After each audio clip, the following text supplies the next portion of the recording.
no. If we don't like the same books, like if you don't like, which I don't know what book, like what,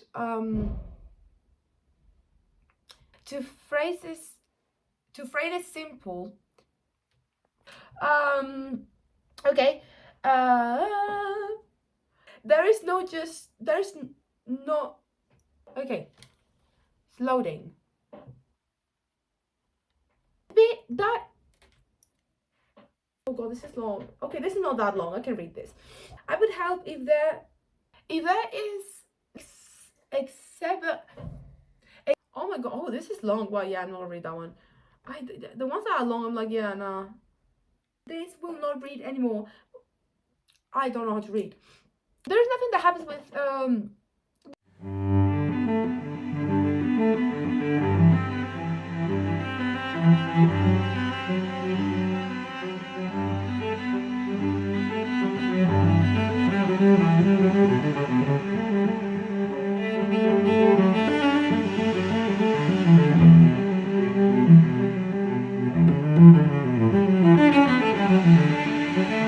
Hello everyone and welcome back to a new video here in my channel. If you're new, hi, welcome. If you're not new, hi, welcome back. For today I'm going to be reading monster reviews of the books that I have gave 5-star reviews. So basically I'm going to be reading why people don't like the books I absolutely adore. And just as a disclaimer, if you don't like the books that I absolutely adore, it's completely understandable, and that's maybe because we don't have the same taste. And if I hate the books you love, it's also understandable. Please, this is just a fun video. It is nothing, it is not that big of a deal. So just as a disclaimer, you know that now. I have my handy dandy laptop with me as always when I have to film this kind of videos, and I'm going to be reading monster reviews of 4 books. 2 of them are 5-star reviews that I have gave this year, and the other 2 are 5-star reviews that I have gave a while back, but they're still my 5-star reads, because some of my 5-star reads are just my 5-star reads since forever. So I'm going to be reading the 1-star reviews of 4 books that I personally gave 5 stars because I absolutely adored. So let's begin with the first one, which is Powerless by Lauren Roberts. So this book was great. I adored it. The ending was so good. Everything about it I really liked, but I know not everyone's gonna like it. So we're gonna go through some of these monster reviews and we're gonna see why these people didn't like this specific book that I absolutely adored, So let's begin with this one. She DNF'd the book in page 308, and I don't know how many pages the book has, but like DNFing a book in like right at the end, that is just finish the book. And if you don't like it, just finish it, you're about to finish it, just finish it, And she says, do you ever have a feeling while reading that a book is trying too hard to be something it isn't? We didn't even start the video and I still don't know how to read. Love it. To phrase it simply, Powerless has 0 originality in it. The book is a replica of many popular books, such as The Hunger Games, but make it cheaper and bland AliExpress version. Okay. I have to say that I did feel Hunger Games vibes, but I really liked that. I'm like, oh my god, like it's giving me Hunger Games vibe. I thought it was good. Like I thought that was like a cool thing, But I mean, I understand she doesn't like it, and I really like the comparison with AliExpress. So then oh wow, this is long. I'm just going to read a bit of it. It consisted of recycling scenes jam-packed with tropes that the author was unable to mold to enhance and improve the storyline with. In the end, it appeared that she desperately attempted to sue and combine multiple cliché scenes to force the protagonist to be in sort of false proximity. I love that false. I didn't think it was that, forced. Like I really liked the false proximity of this book, but like I didn't think it was, that forced. Like I didn't think the author made it on purpose. I think it's just how it happened between the characters, It simply did not blend well because the final patchwork felt everything but spontaneous. While the intrigue was compelling enough to dive into the book at first, the unclear and blurry world building made it quite boring after a couple chapters. It was under the impression I was under the impression that the author would simplify and distill the explanation throughout the story. But the main question that puzzled the entire book was why the trials. I believe it was ancestral, but it wasn't. Though we were not given a concrete clarification of why they had to go through them. The writing was mediocre, to say the least, with abundance of blue eyes not very well dispatched in the narrative, repetitive expressions, and clearly outlined that it also needs to urgently change editors. The predictability of the dialogue was a major issue for me. It appeared that Kai and Pei were constantly attempting to make the most stereotypical comments. Even the king's speeches were not as majestic as they should have been. The lacking depth of the characters has the primary reason for my difficulty in going through these 100 pages. Oh, it has 100 pages. I didn't know that. Why didn't it also incorporate any other colors into Pei's character other than she's mourning her deceased father, or to Kai to aspire to be more than the future enforcer? Okay, I see that. I have to say I agree to that, but like, I mean, I understand. She has very strong feelings about this book. Wow. All he does is complain and mope about the obligation to kill people and his brother's inability to handle it in the roles where I invest. Instead of it being a depicting enemies to lovers with good character, wisdom, and portrayal, it was wavered into them already thinking about each other in a romantic way. All about the narrative forced them to spend a lot of time with each other. Yeah, that's what, that's what false proximity is. How do you persuade readers to want to continue a trilogy when they aren't that attached to the protagonists in the first place? Great question. You don't. If you don't like the book, you don't continue the series, But like, I see why. I see this, like, I understand it. Okay, next one. So this says 1 star. Did I honestly read the same book as everyone else? Because I seriously doubt it, nor do I think the editor did. Oh wow, okay. There is just no way I can give this 5 stars. Like, it seems it's getting left and right, and here's why. The lack of editing is seriously criminal for a big publisher like Simon and Schuster. I don't know what that is. So many continuity errors and many grammar mistakes. So much awkward and realistic and natural dialogue from page 1. So many odd skips and jumps in the narrative. They honestly reads like Wattpad story that it was hastily written and posted at 2 a.m. without a second thought. I love that they are comparing it with, AliExpress, Wattpad. I find that funny. Here's the thing though, these can be overlooked and not take the reader out of the story if the reader is still really engaged, and it just wasn't. It's not original by any means. I've read this kind of plot so many times before. It has so many overused tropes, and I could predict any sort of plot twist even from the beginning. So because of the lack of interest in the story, editing mistakes, there are the nail of coughing that made me just not want to deal with the story anymore. I didn't hate it, but it's just not a good book I would personally consider good or enjoyable. Not for me at all, but I'm happy many people could have overlooked the writing issues and get hooked on the story. I love this one. Let me explain to you why. She explained why she didn't like the book, which I completely understand. I didn't see I loved it. I didn't really care about the writing style. I think it was good. I really liked it, and I didn't notice the grammar mistakes. That's maybe because I'm not English. That can also be why. But I love how she's like, I didn't like it, but I am so happy, and I love that people did like it. Like, she's like, yeah, I don't like it, but I understand why people did, and I'm so happy for them. It's just a book not for me. I really like this one. This is a very constructive, 1-star review. Really liked it. Okay, let's read a couple more, because I don't want to, read that many from each, from each book, because I don't want to make this video like an hour long. But let's read a couple more reviews from this book and move to the next one. This was short, but I really like it. 1 star. I finished it. That is the nicest thing I can say about this book.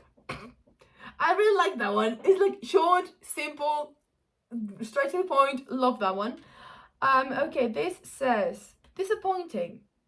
More than disappointing. The hype of this book infuriates. I still don't know how to read. Infuriates me because if this is a standard, the standard isn't hell. It was basically just an amalgamation. I don't know how to read, and these people are using very fancy words. Oh god, amalgamation of popular tropes, and the main character was carbon copy of the old generic YA lead to exist, lacking any flaws whatsoever. Where's the originality, the world building, the character development? A good romance requires more than a few tropes and loads of cringy banter.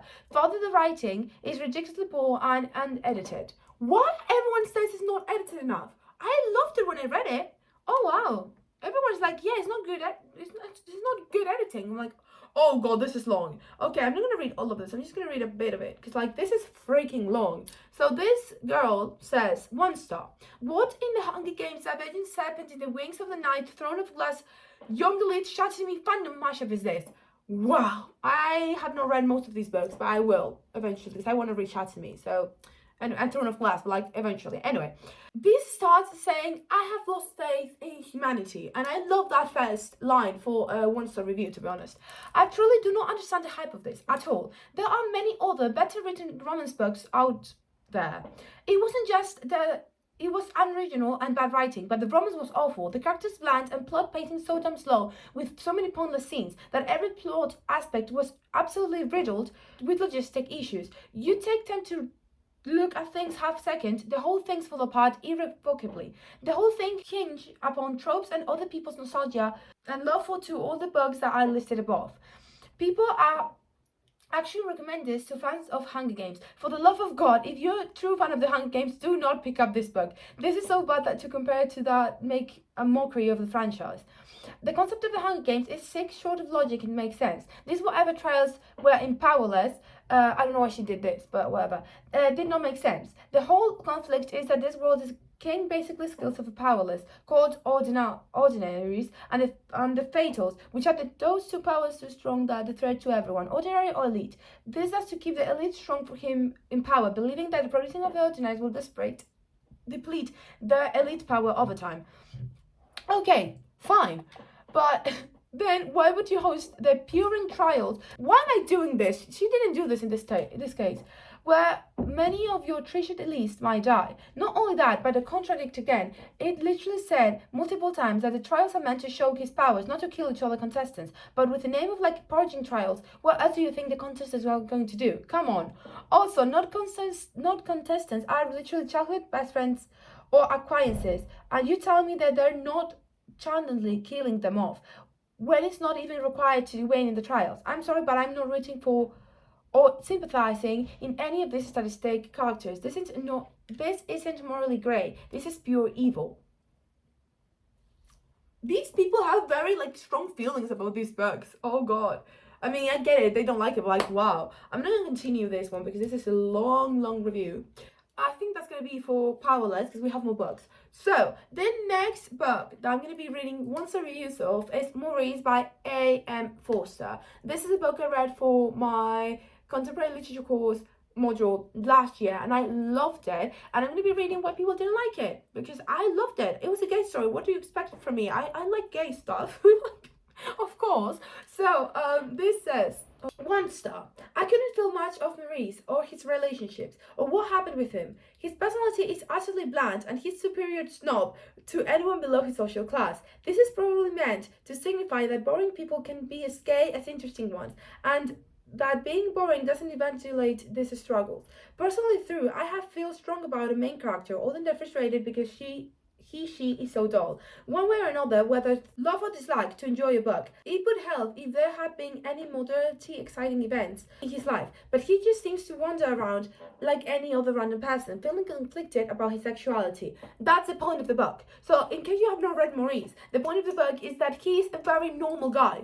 The only important thing is that he's gay. Like, that's the point of the book. Like, he's just a normal guy that is, like, from this, family with money, goes to Cambridge to study, and he's gay. Like, that's the point of the book. Like, the point is that he is boring, but the thing that makes him important is that he's gay. Like, I don't know how to explain it, but I studied in uni, and literally my teacher said it. It's like, that's the point of the book. That it's not, like, it's no one that is, like, incredibly famous, or someone that is, like, a politician. No, it's just a normal dude going to uni, but he's gay. Like, during a time you couldn't be gay because you would be, dead if you were, that kind of thing. But, like, that's the point of the book.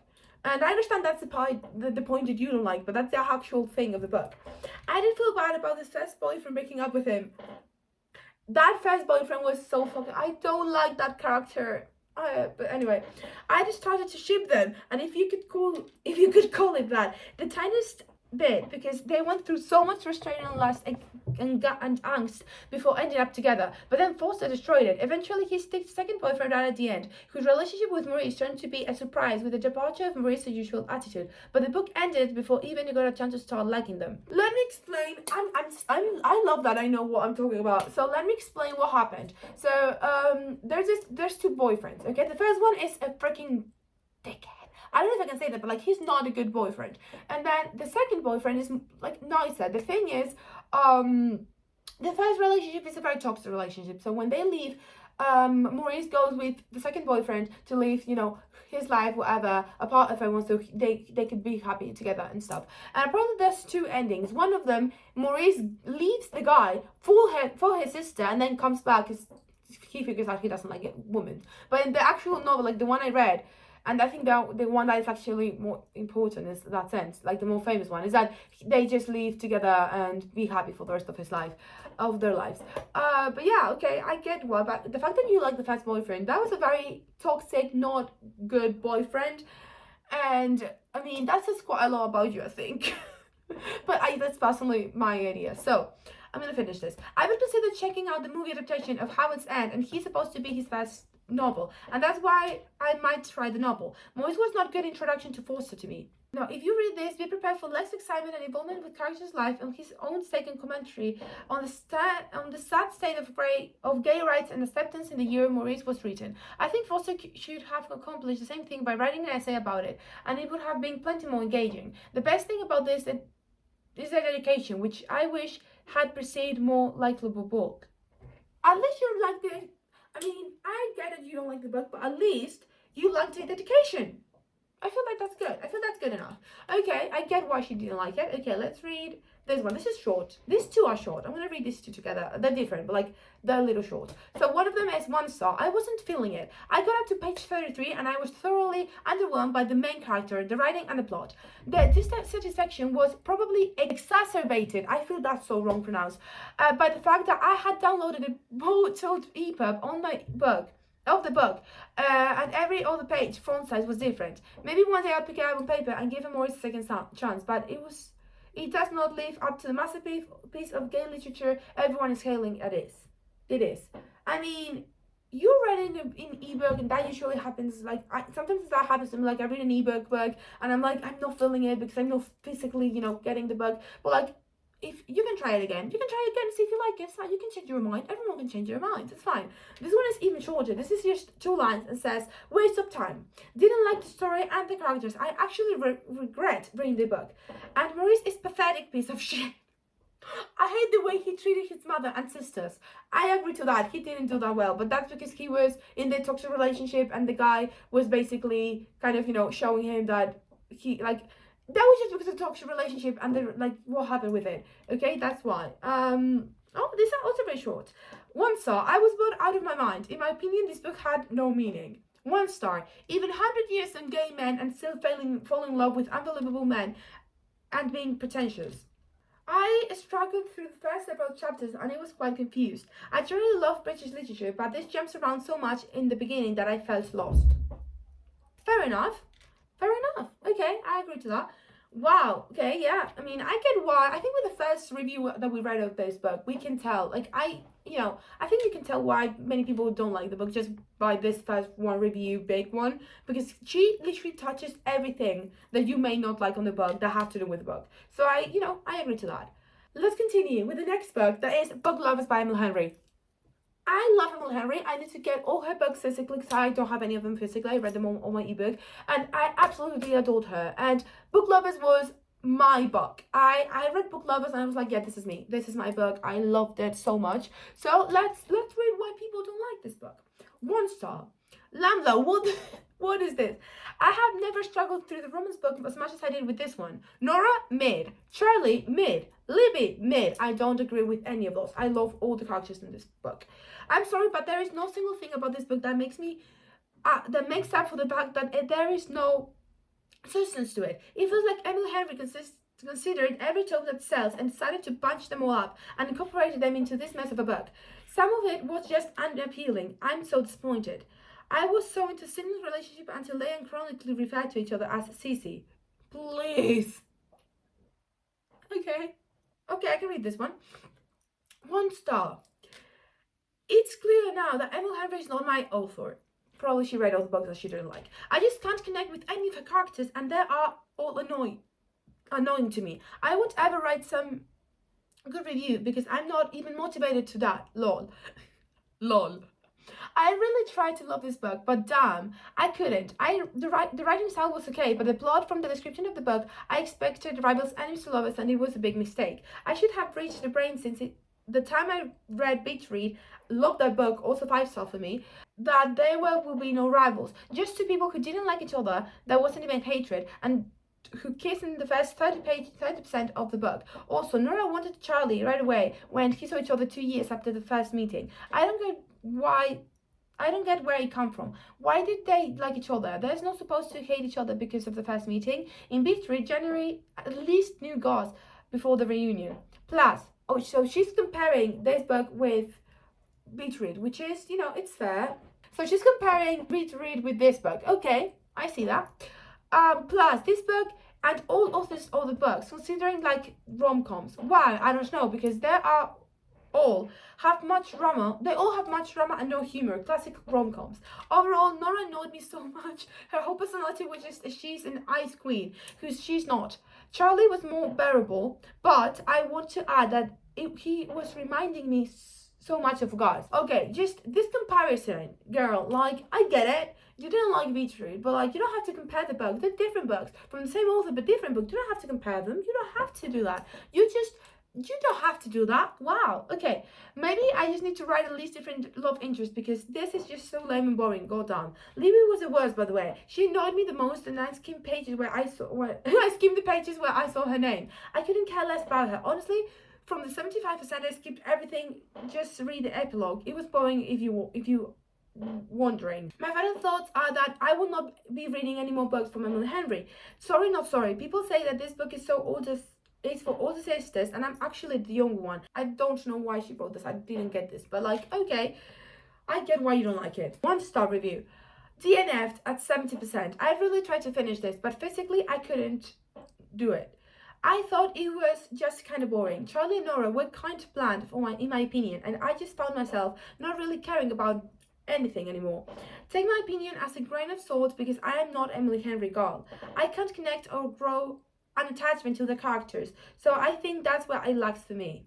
I mean, I get that. If you don't like the characters, it's completely fine. Like, you don't connect with them. That happens with all of us with many books. I completely get that. Don't even worry. That is understandable. Okay. I get it. Yeah, makes a lot of sense. Like, if you can connect with the characters, I get it. It's fine. That happens a lot, actually. Now, we have the final book of this video, and it is Orlando by Virginia Woolf. I love Orlando. I've read it 3 times already, and I just adore it. Every time I read it, I love it even more. And my teacher, actually, she was like, which one do you like more, Orlando or Room 1 Song? Because I had to read for the same module for the same day. And I was like, how can you make me choose between a transgender story and a feminist, writing book? I cannot choose, but this book was great, and let me tell you why people don't like it.